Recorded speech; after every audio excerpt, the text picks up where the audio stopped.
Man, it is okay to cry. I had not cried for a long time. I did not cry when my maternal grandmother died of paralysis when I was 12. I did not cry when my dream of becoming a medical doctor was shattered by the harsh reality of being a refugee, leading me to drop out of college. I did not cry when I was all alone traveling from the refugee camps to different parts of Nepal and India in search of the meaning of my existence. And I did not cry when in 2012 I had to leave my family in the refugee camp to come to the United States for a new beginning. I remember my maternal grandfather, full of tears, when I said goodbye, as he knew it was possible he would not be able to see me again. Even that moment did not bring tears to my eyes.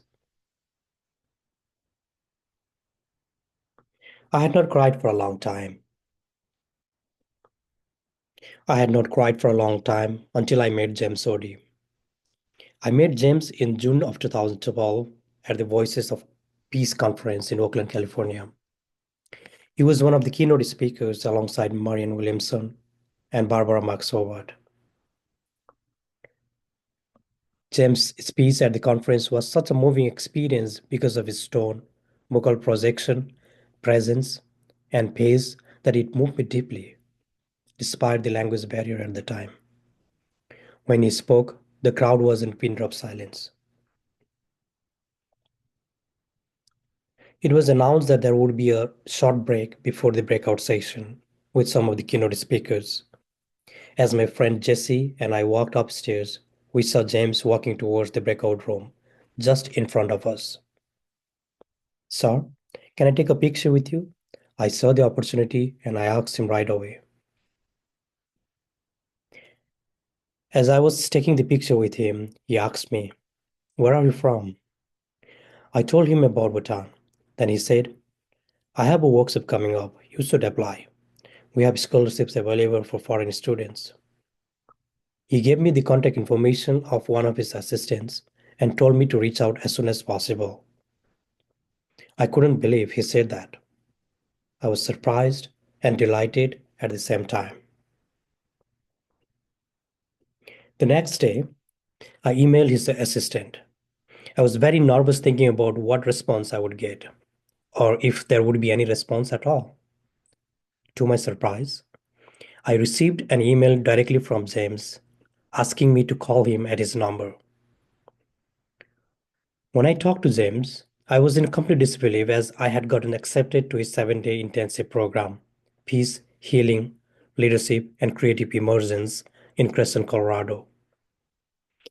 At the end of August 2012, I took a flight from San Francisco to Denver, Colorado. A total of 9 participants were accepted for the program. Sam, a 28-year-old activist and community organizer, came all the way from Ireland. Alexis, a former UNHCR employee who worked at refugee camps in Chad, came from Canada. Eunice, who worked in the UN. Sharhood, Eunice's partner, worked at a non-profit organization. Elizabeth taught at Harvard University. Julie came from London. Diane owned and managed a farm in California. And Dennis came from Pennsylvania. During the workshop, we talked about body awareness, the significance of inner transformation to bring about the transformation we desire to see in our society, the Eastern mysticism and its relevance to activism work, and shared so many rich stories of each other's lives. James led the session in such a way that he made us all feel included, heard, and belonged. He created a space of co-learning and co-teaching. On the final day of the workshop, we had our morning session, ate lunch together, and then it was time for us to say goodbye. I had decided to stay with James for the next few days. Sam, Alexis, and Diane also stayed for another day or so to explore the place. They had planned a visit to White Sands, New Mexico. By this time, We had developed a special bond that allowed us to hold a safe and comfortable space together. As we hugged each other to say goodbye, all of a sudden, I began to feel emotionally charged. My heart pounded rapidly. Tears rolled out of my eyes, and I began to cry like a baby. A deep sobbing, a loud, continuous wail escaped me as my eyes flooded unstoppably. I did not know why I was crying. The tears were not coming from somebody hurting me, nor did I have any plans to cry. It just happened and continued the next hour or so. Culturally, crying is considered a sign of weakness, especially for men who are told they are behaving like girls, soft, weak, and irrational. I don't remember when or why I stopped crying, but to suddenly experience this level of emotion was shocking for me.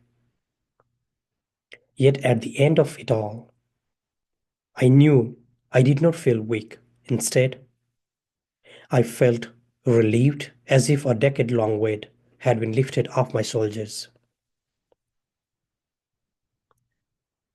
Although this particular experience did not change everything in my life, it did, however, change my relationship with crying and how I would respond to life challenges in the future.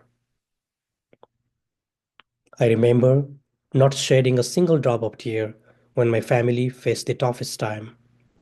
Three deaths among my closest family members between 2017 and 2019.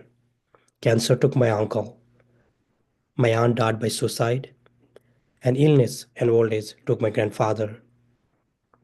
As the head of the family, I was so busy handling the situations and making sure other family members were taken care of that I did not get the time and space to check in with myself, what I was experiencing, and how I was responding to it. But later, I was able to revisit, reflect, and process. During this time, crying helped me a lot. I had not cried for a long time, but today I tend to cry every day. I cry when I watch movies and TV shows. I even find myself crying when I listen to certain types of music. I cry when I am faced with challenges. I cry when I read books. And I cry when I'm all alone doing nothing. Crying has become a close ally. I have allowed myself to become vulnerable and accept it without shame. And, and crying is a natural and healthy expression that can greatly enrich my life. Now I know, man, it is okay to cry.